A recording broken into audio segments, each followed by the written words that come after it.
All right, man, we back. Motor City Sports Talk with another Forgotten Lions episode. We're going to talk about defensive tackle Luther Ellis. Let's get into it. Hit that subscribe button, bell icon button, share the video. And Luther Ellis was from Utah University. He was the number 20 pick from the 95 draft by the Lions. He played 9 seasons with the Lions from 95 to 2003.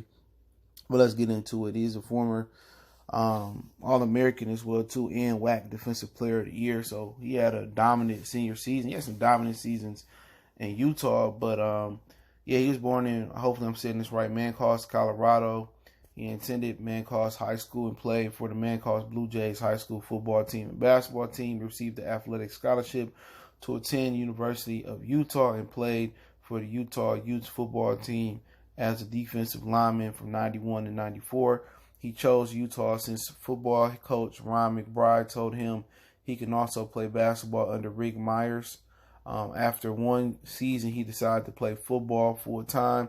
He was in first team All-Western Athletic Conference WAC selection in 92, 93, and 94. And as a senior in 94, he was recognized as a consensus first team All-American and was named WAC Defensive Player of the Year. Professional career with the Lions. He was the 20th pick in the first round in 95. He played for the Lions from 95 to 2003. His nickname during his time with the Lions was Pass Rushing Luther and earned it with 324 tackles and 27 quarterback sacks with the Lions. The Lions released him after appearing only in 5 games in 2003. He played his final season with the Denver Broncos in 2004, seeing action in 8 games and registering 2 sacks.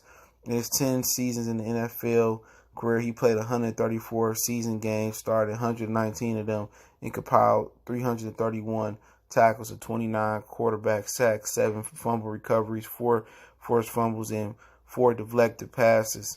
He also was a Pro Bowl selection in 99 and 2000.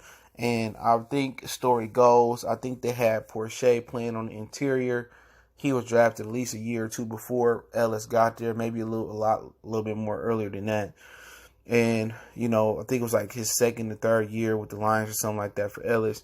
Porsche convinced Ellis and the Lions coaching staff, primarily probably the defensive coaching staff, to switch Ellis to the interior and make Porsche play on the outside. And basically it worked. I think after that, that's when kind of, you know, Ellis took off and had 2 Pro Bowls. And, you know, then Porsche became the sack master that he became and dominated, you know, off the edge. So the Lions had a lot of talent over the years, just like it never really came together.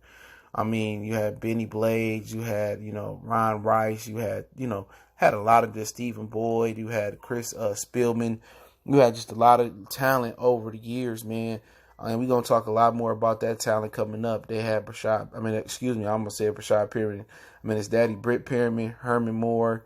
We talked about Johnny Morton already. Obviously, they had Barry coming out the backfield as well. So, I mean, they had a lot of talent. It's just that the Lions just couldn't always put it together. Luther Ellis was steady, man. He was a good interior pass rusher. He was a good tackler. And him and Robert Porsche administered pain in the NFC Central for a long time. And at one point, it became the NFC North as well, too. And they just didn't have, you know what I'm saying, they just didn't have the quarterback, you know. Eric Kramer was battling with like Rodney Peete and Andre Ware and then Charlie Batch, Scott Mitchell.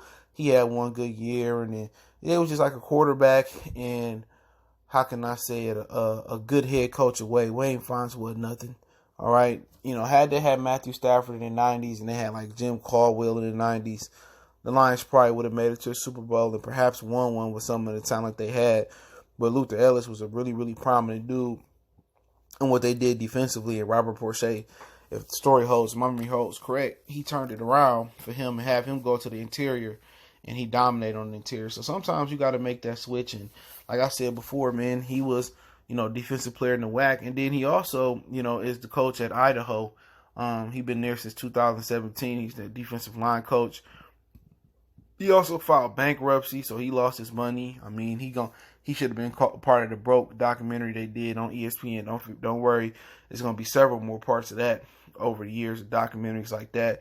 but he rebounded, got back on his feet, coaching college football. And who knows, if he continued to be good on the D line, maybe become a D coordinator and eventually down the line become a head coach. So 9 years as a Lions player, he really been consistent. You know what I'm saying? He played 16, 14, 16, 16, 15, 16, 14, 14. I think in 03 he played, they said, only like 5 or 8 games. So, you know, he was consistent, man. So let me know what you guys remember about Luther Ellis. You know what I'm saying? I know him and Robert Porcher was dynamic, little duo. So that's what we hope with Deshaun Hand and Trey Flowers can be. So I always like doing these little retro, throwback videos. Check out our Lions Forgotten playlist for more videos like this. Don't forget you can follow us on Facebook, Instagram, Twitter. All the links in the description. If you got business question, inquiry, sponsorship, video requests, hit me up. Or you just want to chop it up, want to make a donation, share the video. Make sure you hit that subscribe button, bell icon button, Cash App, PayPal in the description. One time for the one time we gone.